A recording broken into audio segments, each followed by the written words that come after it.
Dai na nakaabot pang buhay sa ospital ang 55 anyos na si Rodel Armengol Igutis, dating kafgo asin residente kang barangay Laboy Matnog, Sorsogon.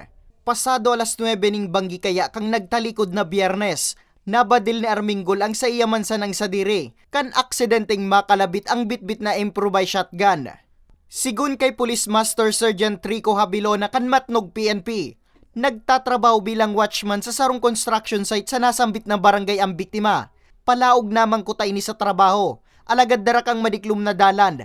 Posible subot na dai ka ni nariparo ang nakauldot na ugat nimpo ning kahoy. Rason nga ni ang matumba na nagresulta sa pagkakabadil ka ni sa saiyang sadiri. Itong binabantayan niya, pinagtatrabahuan niya, palaging nanakawan. Mga battery ng mga heavy equipment, mga importante na gamit yan. So ito, dinadala niya pag nagdi-duty. Sarong tama ning bala sa dagan ang sinapok ang biktima.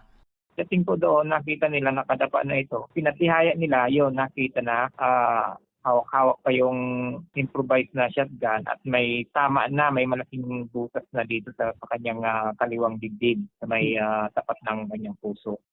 Sa presente, nakapatente pa ang bangkay kang biktima sa sendang residensya. Katakod kay ni, patanid kan PNP, ibitaran ang pagibo, pagpapabakal, asin paggamit ning improvised na badil, huli ta maigot ining ipinagbabawal kan lay. Para sa mga baretang tatak Bicol, Nomer Corporal